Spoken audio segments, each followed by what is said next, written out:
nggak kenapa-napa tak. Emang aku kenapa, Mak? Kamu kemarin jatuh. Kamu ditemukan di Pasir Rengit sama anak Bekasi. Pas gue buka, kok gelap. Gue pikir gue udah di alam mana, karena ternyata gue ditutupin sama sleeping bag itu 5 biar gue anget, karena gue udah posisi gue udah kaku. Iya. Pas dikasih tahu, gue naik 1 suro.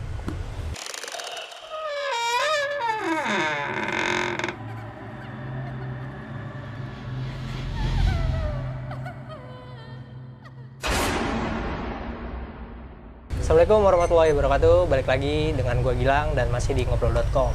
Kali ini gue lagi ada di OKP Ganespa, tepatnya di Tangsel, Pamulang. Dan gue udah kedatangan senior gue juga sih. Ini senior gue jauh lah, jauh banget. Tapi masih muda men, kelihatannya. Imut ya. Ada Kak Tata di sini, Kak. Apa kabar? Baik. Duh, sibuk apa aja nih kan? Sibuk apa ya sekarang? Usaha kayaknya. Sama kerja sih, baru mulai kerja ini gue.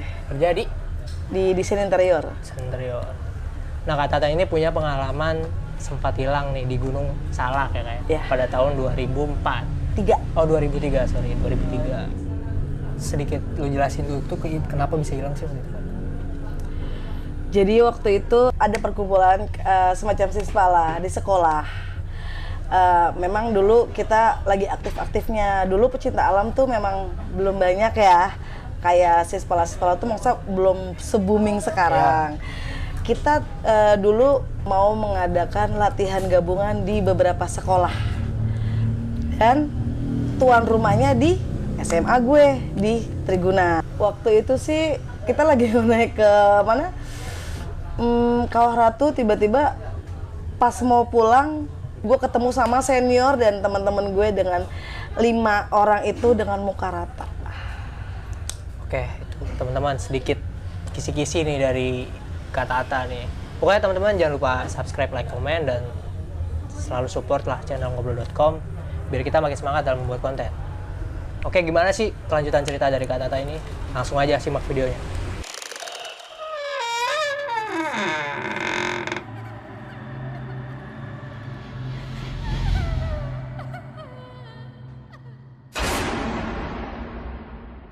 Jadi waktu itu gue ngikut perkumpulan siswa pecinta alam di sekolahan gue.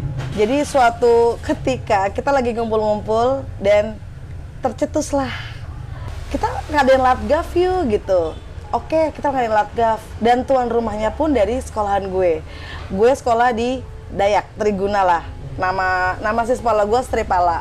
Nah, Stripala ini menjadi tuan rumah untuk latihan gabungan di beberapa sekolah. Oke, kita jadi satu sekolahan itu dikirimlah 5 orang untuk ikut latihan gabungan gue.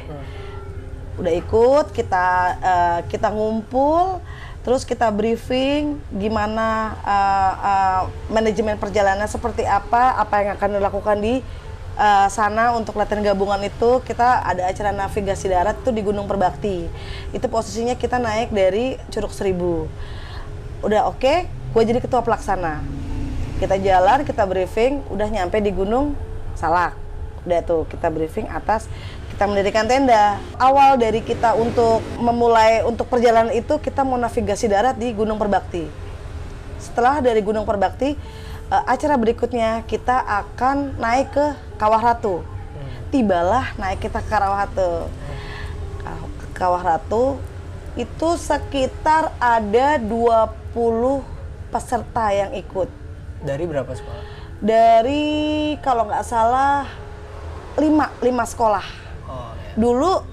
Dulu sih belum ada Tangsel ya, dulu Tangerang. Udahlah, kita naik kan, kita turun dong di bawah. Kita estimasi kita sampai bawah itu jam 4 sore. Oke, kita turun tapi dengan keadaan gerimis.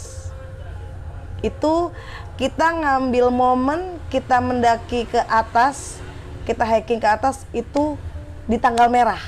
Namanya anak sekolah seneng dong, tanggal merah dong, gila loh. Kita ngadain acara. Oke, pas turun ke bawah, tiba-tiba gue kan dengan slow dong, pakai sendal jepit, pakai celana pendek, udah pakai sweater, di pertengahan jalan, gue nggak tahu itu halusinasi gue atau enggak, tapi gue ngerasa memang gue sendirian tok. Tapi posisi turun ke bawah, gue tetap berenam orang itu. Jadi kita punya laporan, ada pendaki yang dari bawah itu, Sispala itu hilang 5 orang, yang kedata 5 orang kan, tapi sebenarnya hilang 6 orang itu, termasuk gua salah satunya di situ. Sebetulnya bukan hilang sih kita kayak disasarin muter-muter gitulah. Nah, di pertengahan jalan tiba-tiba gue sendiri, tapi 5 orang temen gue itu dia melihat gue nggak melihat mereka gitu. Terus dengan gue udah istighfar lah, gue udah baca doa sebisa gue, karena kan lo tahu kan gimana keadaan lo kalau seandainya lo hilang di hutan sendiri tanpa bawa perbekalan sedikit pun, lu pikiran lu udah kacau dong. Gue ketemu sama 2 pendaki wanita, itu dia lagi bersender di kerilnya deket pohon. Gue nggak tahu itu posisinya di mana, pokoknya dekat pohon dia bersender. Gue nanya sama mereka, maaf kak, ngelihat teman saya, mereka hanya nunjuk ke bawah. Mereka berdua pakai jilbab hitam, semuanya serba hitam, tapi mereka nggak nunjukin mukanya. Dia menunjuk ke bawah.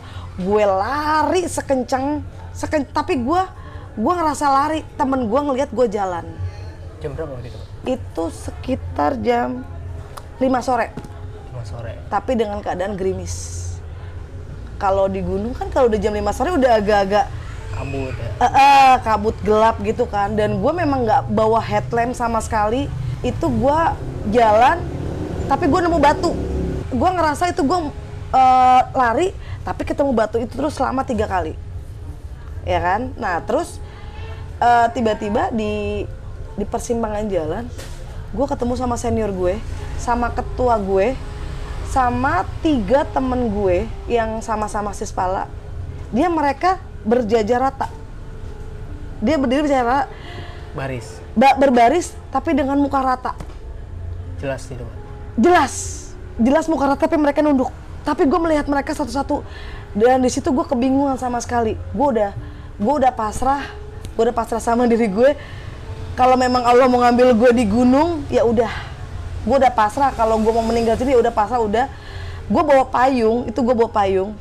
Gue nggak tahu, udah gue kayaknya nyebatin ilalang itu buat gue buka jalur, karena kanan kiri gue jurang. Itu gue nggak tahu posisinya di mana. Dan gue berpikir, oh iya, kalau lu hilang di gunung ada air sungai, lu pasti ketemu di air terjun, ya kan? Karena lu diklat di situ, lu pasti ketemu di situ. Entah gimana, tiba-tiba gue katanya jatuh di air, gue kena batu, dan gue ditemuin sama anak Ospala Bekasi. Itu dengan keadaan gue udah biru, udah kaku, gitu. Nah, terus senior gue bilang, ya udahlah, kalau si Tata mati, paling gue ketangkap polisi, karena gue yang izin sama nyokap bokapnya, gitu kan. Udah, terus gue nggak sadar, gue hilang berapa. Gue tuh sebetulnya bukan, gue kesasar kali ya jatuhnya ya. Gue 2 hari kemudian baru ditemukan. 2 hari, pokoknya gue sekitar 24 jam lebih dah. 24 jam lebih gue baru ditemukan. Gue di posisinya di warung emak. Ada situ base camp kita kan. Nah, gue dengar laporan. Itu senior gue yang ketemu di atas, dia tidak ikut naik ke Kawah Ratu. Mereka nyusul, tahu gue hilang.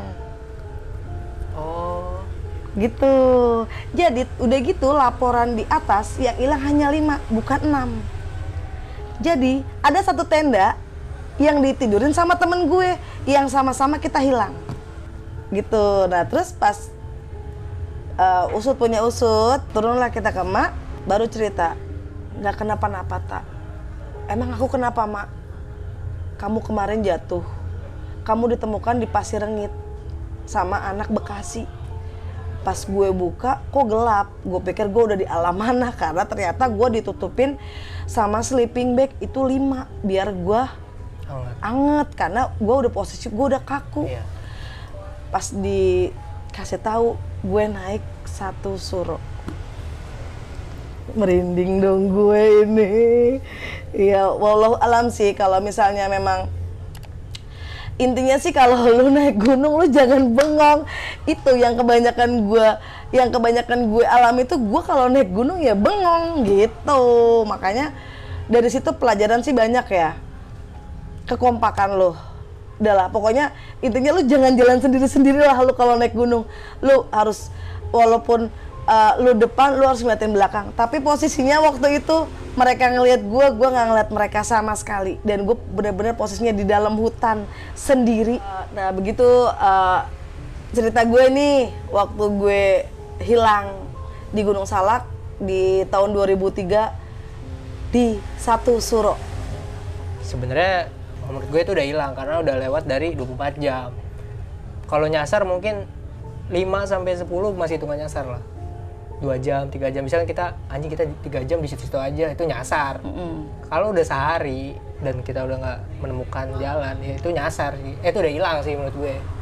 Apalagi udah ada bantuan ke atas. Kan bantuan nggak mungkin langsung nyari kan. Dia akan nunggu dulu informasi benar-benar akurat dan nunggu sampai beberapa jam. Dan mungkin dia baru bergerak.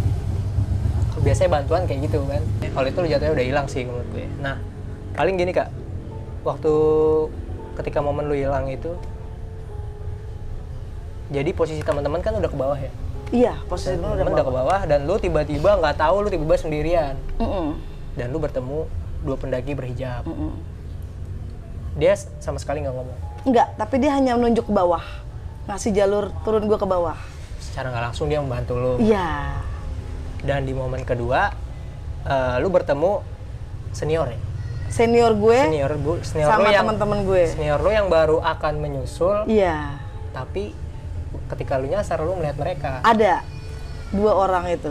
Berarti bukan penghuni ya, maksudnya berarti sosok-sosok yang ada di sana itu menduplikat bisa dibilang.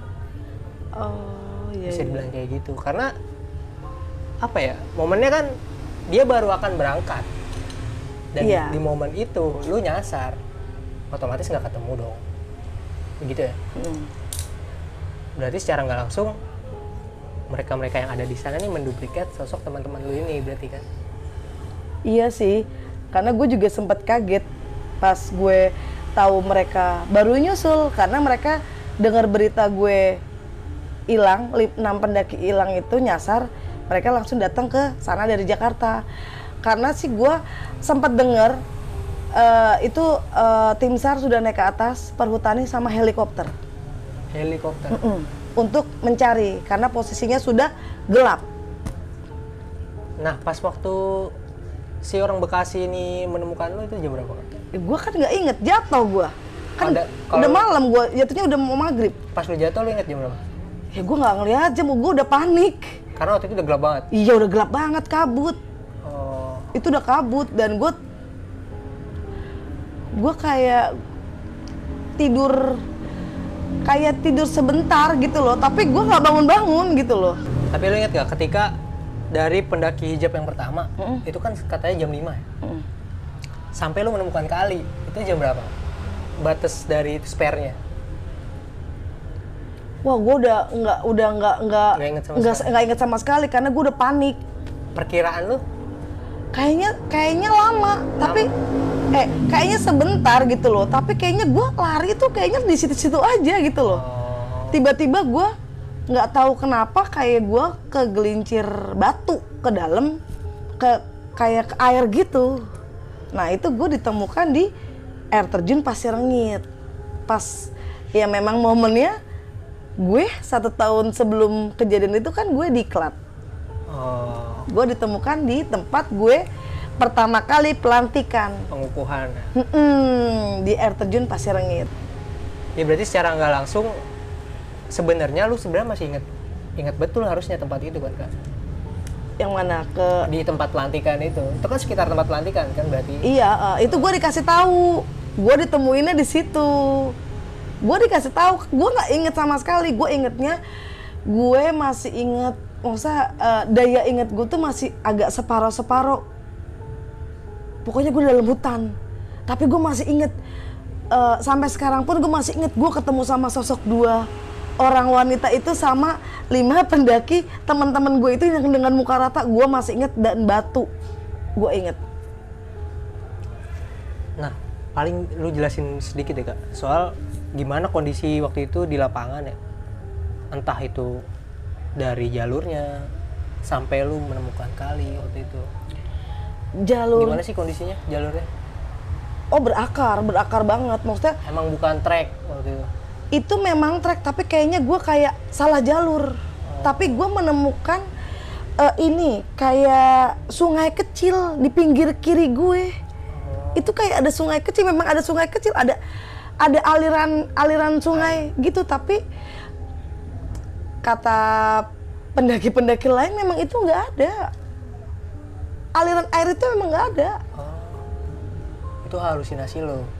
Tapi emang gue ngeliat air itu, dan gue bisa sampai gue ngeliat sama teman-teman senior gue ngikut jalur air itu, gitu. Jadi gue karena waktu dulu di sekolah materi kalau lu hilang, lu ikutin jalur air yang ada di kiri lu, nggak mungkin air ada di kanan, air ada di kiri. Gue entah gue halusinasi atau memang itu beneran, karena kan gue udah kacau dong pikiran gue.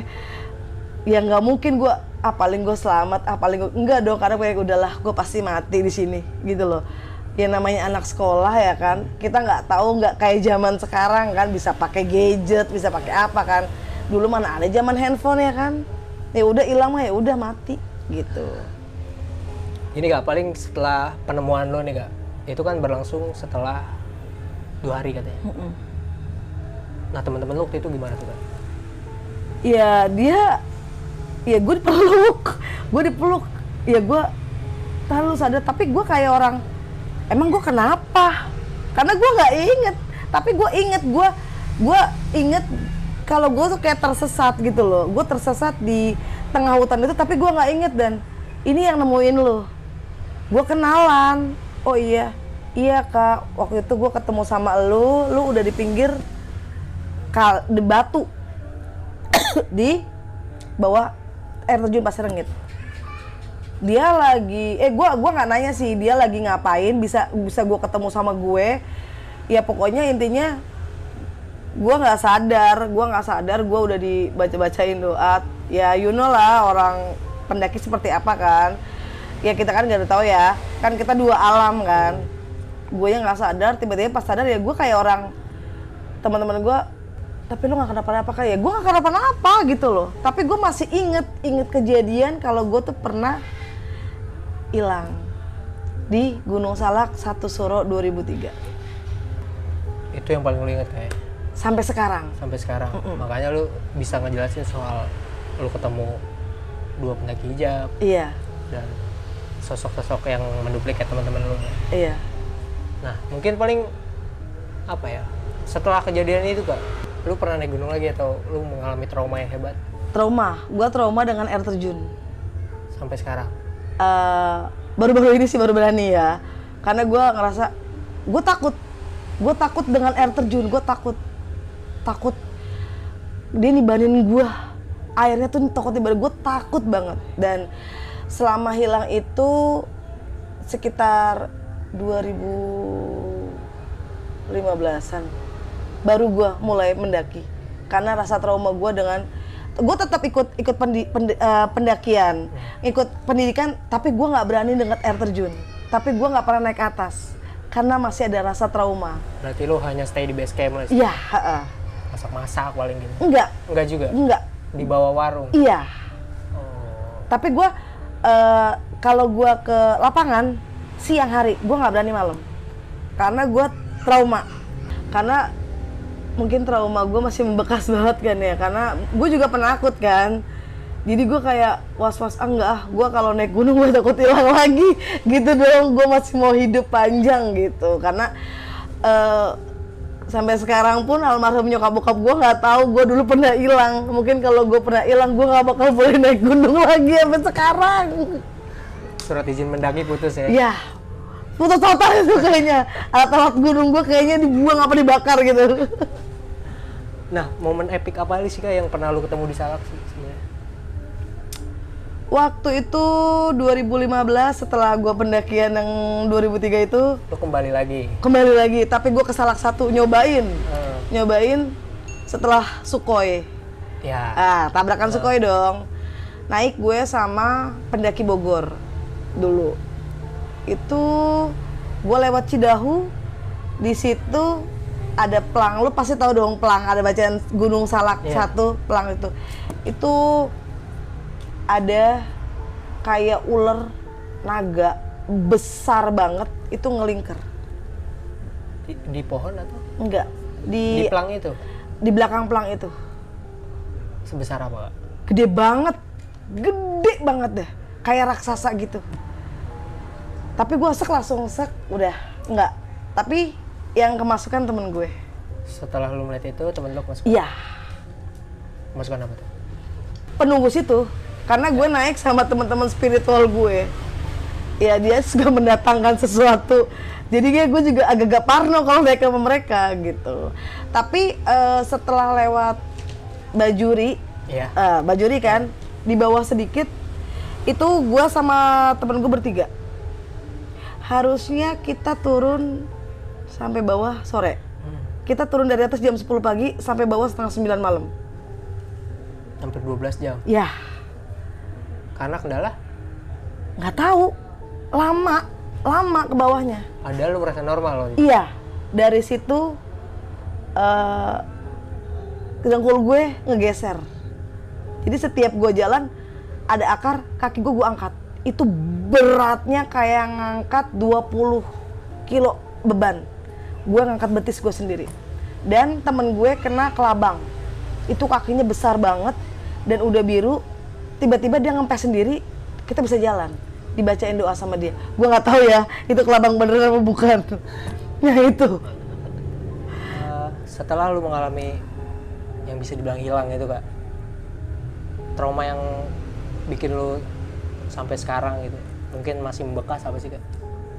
Pendakian gue ke Gunung Gede. Ke Gunung Gede? Iya. Berarti banyak banget tuh kayaknya sebenarnya. Setan demen kali itu. Ya Allah, amit tapi jangan bahaya kan. Kenapa tuh, Kak? Itu sih ceritanya waktu gue pendakian umum ya sama anak Ganespa. Itu kita lintas. Harusnya lintas dari Cibodas ke Putri. Kita Putri ke Cibodas. Nah, itu posisinya sih memang di kandang badak itu kita kelamaan istirahat ya. Kita jam 2-an. Harusnya kita cabut jam 4-an ya, setengah 4 ya. Kita cabut setengah 5 dan gue duluan. Mereka masih pada leyeh-leyeh lah. Berapa orang waktu itu? 35 orang, pendakian umum. Massal ya? Massal.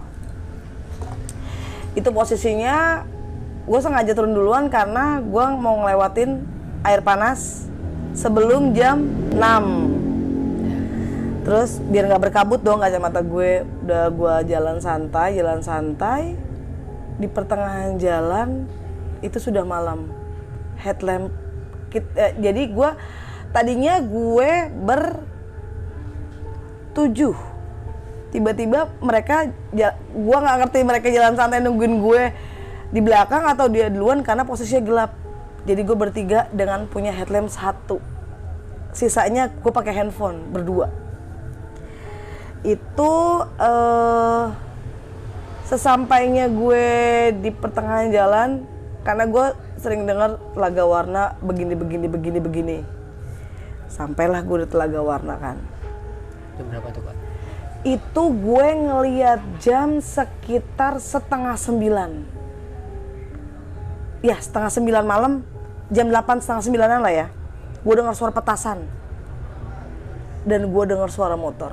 Gue berpikir, oh mungkin dari Telaga Warna ke bawah sudah deket dong. Dan gue berpikir, tapi gue berpikir kok ada petasan ya di sini. Gue berpikir kalau seandainya nyalain petasan di hutan udah kebakaran dong, ya kan? Nah, udah sampai di Telaga Warna nih, gue belok ke kiri. Lah, kiri kan kali, ya kan? Ditariklah temen gue bilang gue ngotot, gue adu argumen, itu jalurnya. Temen gue bilang bukan, itu bukan jalurnya sebelah kanan kita lurus tak. Oke, gue ngikutin mereka. Yang denger bukan gue doang, temen gue juga cewek.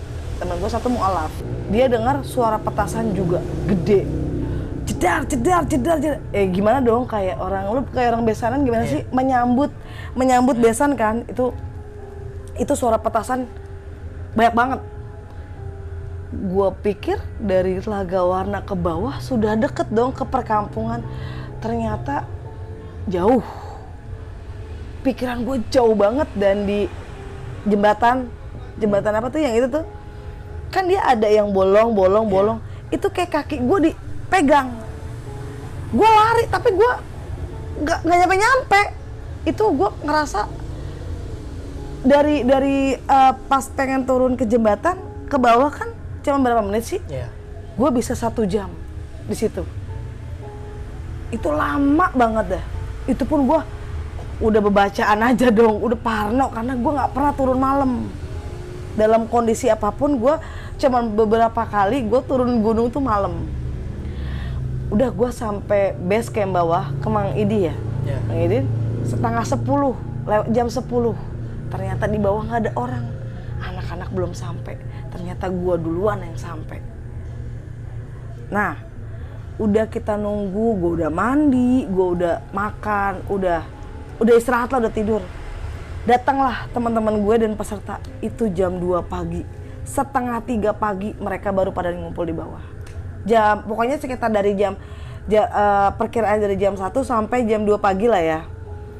Ada satu peserta. Dia diem. Kenapa? Gue bilang gitu. Nggak boleh bengong, gue marahin.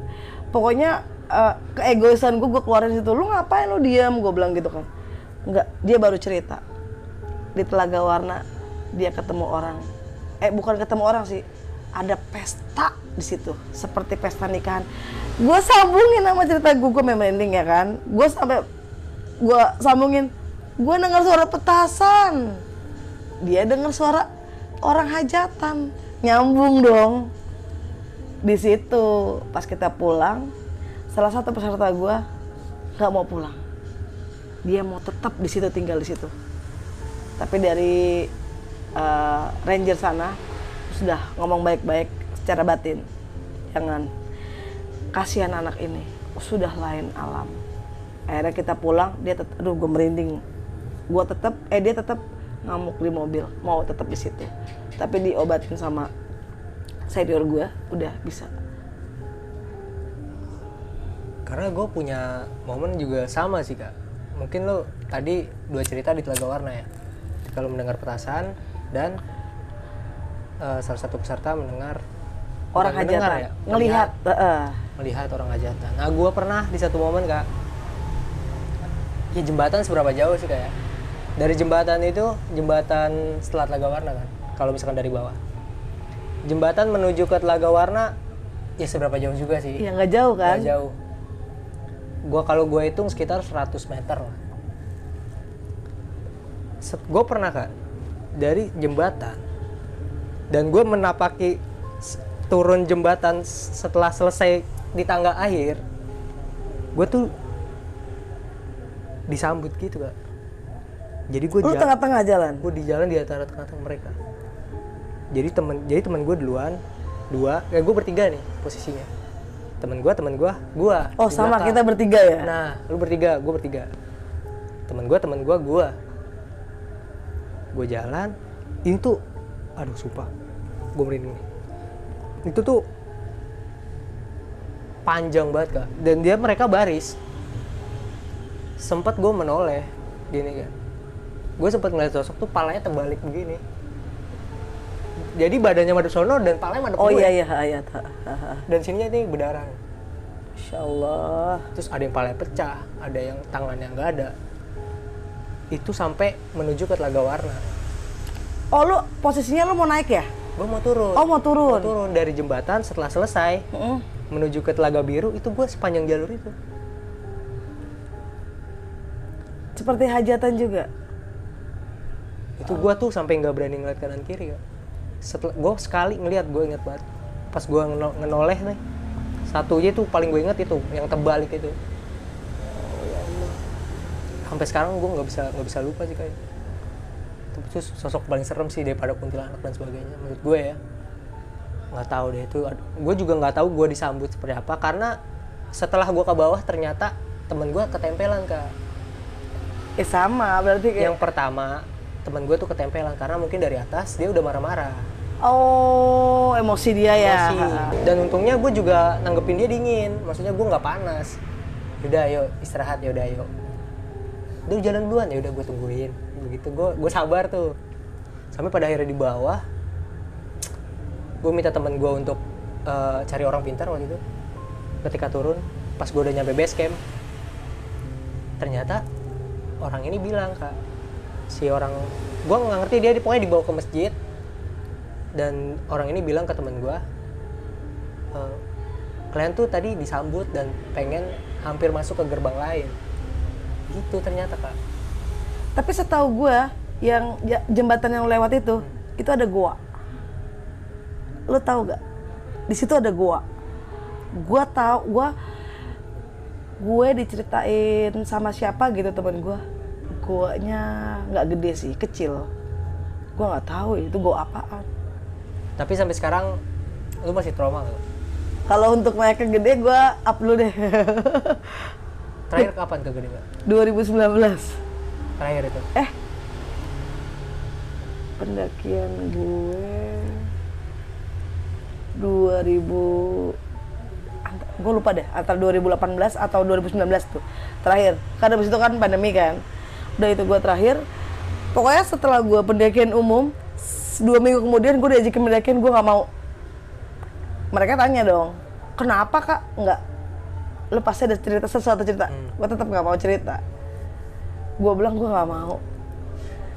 Tapi dari 2004 itu lo ketika lo ngerasain 2003 lo ngerasain hilang, istilahnya lu nggak kapok banget lah ya buat naik gunung. Enggak, tapi gue penasaran tapi gue takut. Lu tau, penasaran tapi takut ya kan? Pengen tapi pengen tapi gue gitu ya? Tapi dan gue berpikir gini, ngapain sih naik gunung, capek banget. Tapi gue gini, kok batin gue, aduh gue pengen banget naik gunung gitu. Cuman emang apa ya, rasa pengennya berarti ngalahin rasa takut lu. Iya, penasaran sih jatuhnya. Tapi lu jadi semenjak itu efeknya apa sih Kak? Ketika lu ngalamin kehilangan itu, efeknya buat lu sampai sekarang apa sih? Trauma sih sebetulnya. Masih. Banget. Nggak banget, nggak kayak sebelum abis kejadian itu, nggak banget itu. Tapi masih agak, sampai sekarang sih sebenarnya gue udah berani ya sama air terjun, tapi masih agak, aduh gue takut gitu. Gue takut setiap gue lewatin Pasir Rengit, gue selalu nengok, katanya gue dulu hilang ketemu di sini. Gitu, gue selalu ini ya. Dan lu sempat balik ke tempat itu lagi waktu itu? Ya kan diklat. Oh iya. Tapi gue dari jarak jauh karena gue ketakutan gitu loh. Iya, namanya senior ngasih ilmu ke juniornya untuk pendidikan, mau nggak mau dong. Yeah. Ngapain gue pendam ilmu gue, kan nggak bakal gue bawa mati kan, harus gue salurin kan. Dari situ ya udahlah. Ya seiring berjalannya waktu, ya berani-beraniin aja. Berarti kalau bisa dibilang dari 2003 itu pemulihannya cukup lama juga Kak, traumanya? Ya 2003 ke 2015. Hampir 12 tahun. Iya. Tapi berarti selama itu, setelah lu hilang itu lu nggak kemana-mana Kak? Atau sempat mengunjungi tempat wisata gitu? Ya itu cuman pendidikan, tapi gue cuman sehari doang, nggak nginep. Gak sampai yang naik gunung gitu Kak? Nggak berani gue. Gue nggak berani sama sekali. Sampai alat gunung gue nggak tahu kemana. Bener-bener gue dibeliin sama abang gue yang bulu angsa yang banyak, gue nggak tahu kemana. Ya udah nggak gue pakai mau buat apa, karena gue takut gitu. Oke, nah gitu teman-teman, paling sedikit obrolan gue sama Kata-Kata nih. Ya gue juga nggak bisa ngebayangin sih kalau misalnya gue sampai hilang gitu kan, kayak amit-amit jagung bayi gitu. Janganlah ya, sampai ya Allah, amit-amit jagung bayi itu mah. Emang. Tapi sebenarnya yang paling serem itu sebenarnya bukan setan Kak. Kalau yang ya benar sih, yang paling serem itu lu bisa ngeliat gue dan gue nggak bisa ngeliat lu. Gue berharap sini Kak. Boleh. Slow.